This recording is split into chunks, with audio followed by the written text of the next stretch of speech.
এই ক্ষমতার চেয়ারটা এত খারাপ যে তার অনেক শত্রু দাঁড়িয়ে গেছে,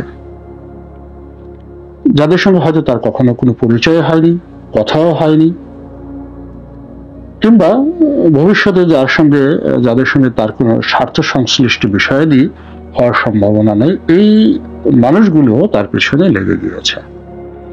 এবং সামাজিক মাধ্যম যদি খোলা হয় তাহলে তার ব্যক্তিগত জীবন, তার কর্মজীবন, তার শৈশব, তার নীতি নৈতিকতা, কথাবার্তা নিয়ে এমন সব নেতিবাচক কথা হচ্ছে, ইতিবাচক কিছুই হচ্ছে না। এটাকে অনেকটা সাইবার বুলিং বলা হয়।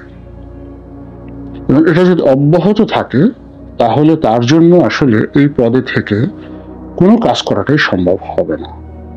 তিনি মানসিকভাবে ভেঙে পড়বেন, তার পরিবারে রীতিমতো কান্নার রোল পড়ে যাবে।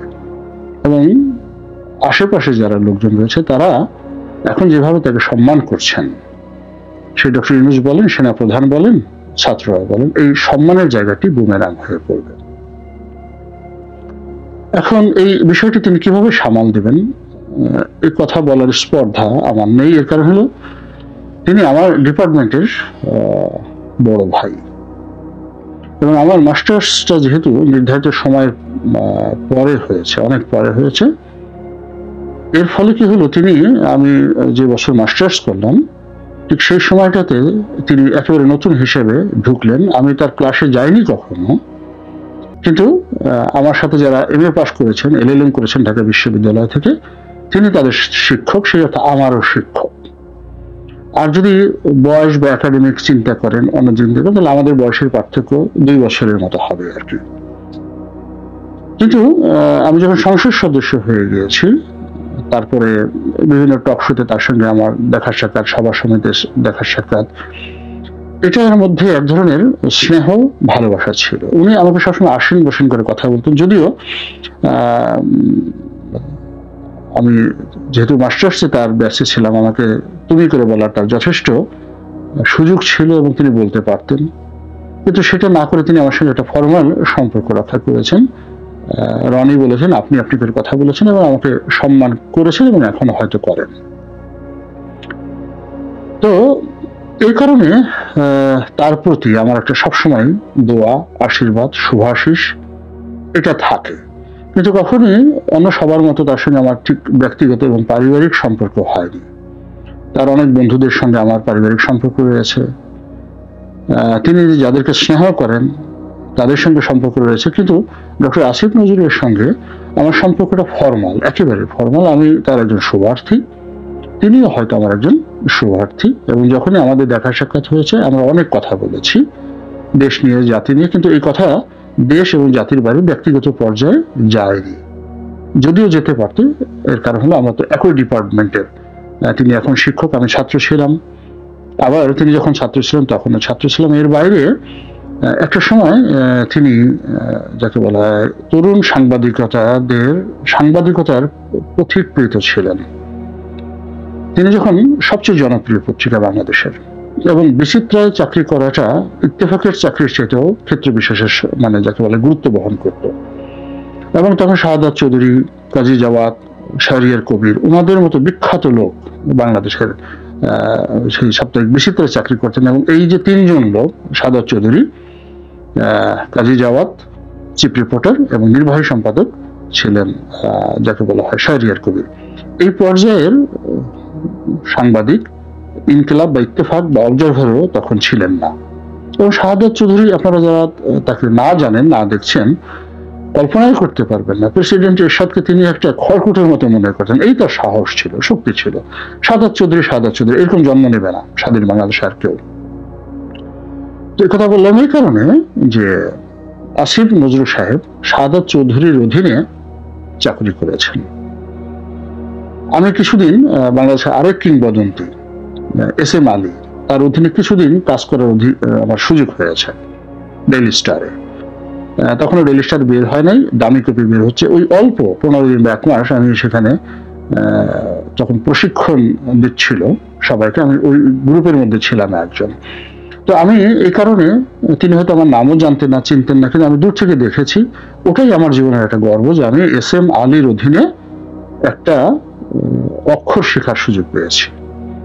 তো তদ্রুপ সাদাত চৌধুরীর অধীনে কাজ করা যে কোনো মানুষের জন্য একটা গৌরবের বিষয়, পাথেয় হোক।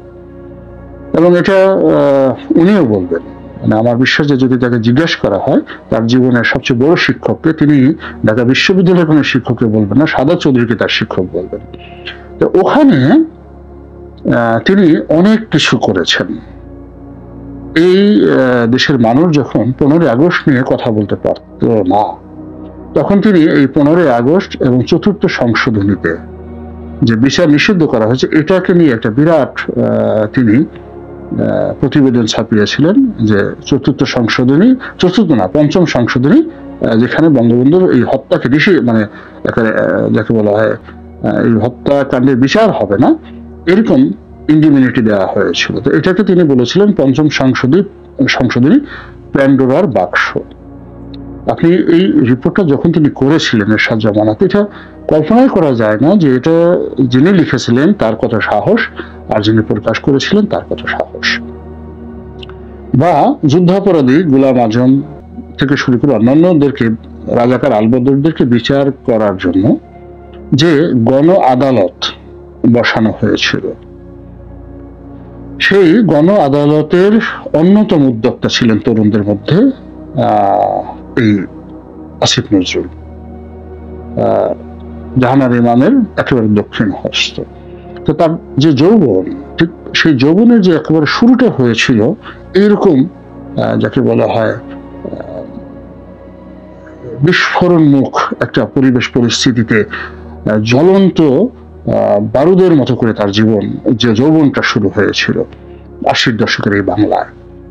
তো এরপরে তিনি অভিজ্ঞতা অর্জন করেছেন, দক্ষতা অর্জন করেছেন, তারপর সফলতা পেয়েছেন, ব্যর্থ হয়েছেন, জীবনের নানা ঘাত অভিঘাতে তিনি জর্জরিত হয়েছেন। সব মিলিয়ে আজকের যে আসিফ নজরুল, সেই আসিফ নজরুল আমি মনে করি অনেক বেশি প্রাজ্ঞ। তো সেই মানুষটি এখন রাষ্ট্র ক্ষমতায় বসেছেন। তো রাষ্ট্র ক্ষমতায় বসার পরে আমি এই ভিডিওটা করতাম না, তিনি দেখলাম যে একটা সাইবার বুলিং, যে ধর্মভিত্তিক রাজনীতির বিরুদ্ধে কথা বলেছেন আসিফ নজরুল। তো এই কথাটা তিনি অস্বীকার করেছেন এবং তিনি ছোট্ট একটা সংক্ষিপ্ত ভিডিও বার্তাতে তিনি বলেছেন যে এই বক্তব্য তিনি দেননি, আর যারা এই বক্তব্য দিয়েছি বলে প্রচার করছে তাদের সেই কথা শুনে তিনি দুঃখ পেয়েছেন। তো তখন আমার কাছে মনে হলো যে ডক্টর আসিফ নজরুল ভয় পেয়ে গিয়েছেন, পথ হারিয়ে ফেলেছেন, বিভ্রান্ত হচ্ছেন। তার এই কথাটা যদি তিনি বলতেন যে আমি বলিনি এই কথাটা, কিন্তু আমি বিশ্বাস করি যে ধর্মভিত্তিক কোনো রাজনীতি হতে পারে না, ধর্মভিত্তিক কোনো দল হতে পারে না, এতে তার ক্ষতি হতো না। এর কারণ হলো, আমি দেখুন জামাতের সঙ্গে জামাত ইসলামী করে না এমন যারা লোকজন আছে রাজনৈতিক অঙ্গনে, আমি বলবো আমার সবচেয়ে বেশি সম্পর্ক জামাত নিয়ে যদি কেউ কথা বলতে পারে কাগজ ও কলমে, তাদের মধ্যে আমি একজন। কিন্তু তারপরেও কিন্তু আমি জামাতের সমালোচনা করি। জামাতের কোনো নেতার সঙ্গে দেখা হলে বা তারা এলে বা আমি তাদের কাছে গেলে আমি প্রথমত বলি যে ধর্মভিত্তিক রাজনীতি হবে না। জামাত থাকুক, জামাত এটাকে আদর্শ হিসেবে নিক, কিন্তু এটাকে ফান্ডামেন্টাল বেসিক প্রিন্সিপাল হিসেবে ধর্মকে ব্যবহার করে যে রাজনীতি, যেটা বাদশাহ হারুন আর রশিদ পারেননি। পৃথিবীতে এই 1400 বছরে অনেক অনেক মহামানব এসেছেন এই পৃথিবীতে, এবং তাদের একটা পশমের যোগ্যতা এই জমানাতে অন্তত গত 100 বছর বাংলাদেশে ছিল না। যেমন সম্রাট আওরঙ্গজেব 50 লক্ষ বর্গ কিলোমিটার, এখন ভারতের আয়তন হলো 30 লক্ষ বর্গ কিলোমিটার। আওরঙ্গজেবের রাজত্বের যে পরিধি 50 লক্ষ বর্গ কিলোমিটার ছিল। 53 বছর তিনি রাজত্ব করেছেন। পৃথিবীর GDP 37% of the global GDP তখন এই মুঘল রাজদরবারের অধীন ছিল। তিনি ময়ূর সিংহাসনে বসতেন।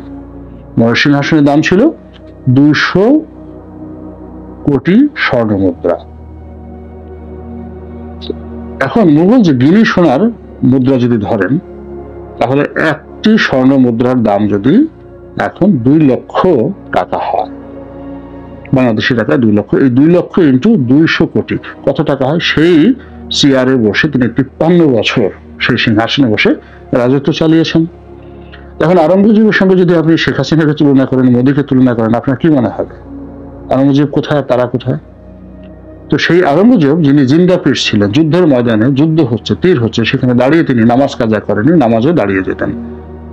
সাক্ষাৎ ওলি আল্লাহ।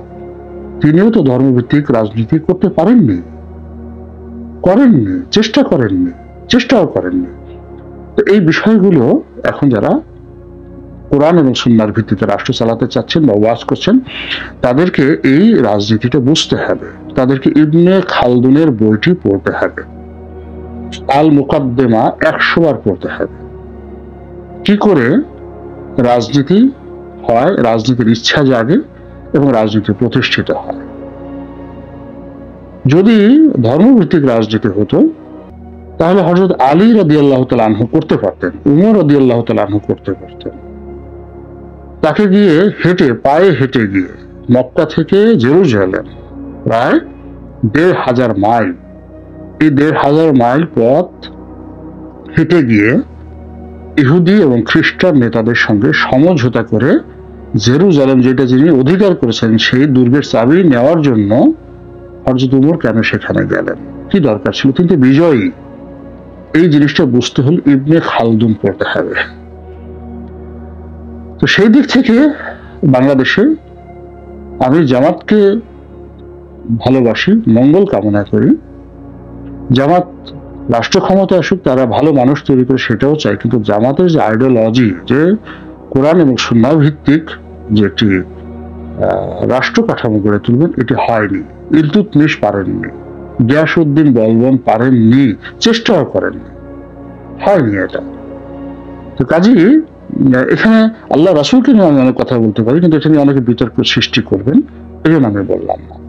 তো কাজেই এই যে এখন জামাতের প্রভাব, ইউনূস সরকারে বিএনপির প্রভাব, এবং এখানে ধর্মভিত্তিক রাজনৈতিক দলগুলো এখন অতীতের যে কোনো সময় সে শক্তিশালী হলে, তাদের ভয়ে যদি সেই ৫ম সংসদ নিয়ে এরশাদ জমানাতে সেই প্যান্ডোরার বাক্স এটাকে বলা এবং এটার বিরুদ্ধে দাঁড়ানো, জামাতের বিচার করার যে বিচারটা করেছে আওয়ামী লীগ, সেটির সূতিকাগার যিনি তৈরি করেছেন, যে কয়জন তৈরি করেছেন, তার মধ্যে একজন হলেন এই সময়ের সাহসের সন্তান আসিফ নজরুল। শুধু তাই না, এই কারফিউর মধ্যে কেউ যখন ঘর থেকে বের হয় না, তিনি তখন আরেকজন বা 2জন সঙ্গীকে নিয়ে তিনি শাহবাগ থানায় গিয়ে ছাত্রদেরকে উদ্ধার করে নিয়ে এসেছেন। এই শক্তি তাকে কে দিয়েছে?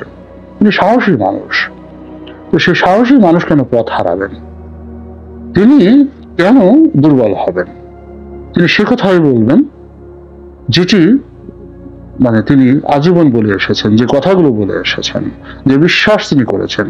কিন্তু তার যদি ডেভিয়েশন হয়, এই বিশ্বাস থেকে ডেভিয়েশন হয়, তার শত্রুরা মুচকি হাসবে, তার উপর আক্রমণের পরিমাণ বাড়িয়ে দেবে, এবং তিনি অন্যায় না করেও তিনি দোষী হবেন, হত্যা না করেও তিনি হত্যাকারী হবেন। এটি রাজনীতির নিয়ম পরিণতি। আমি আমার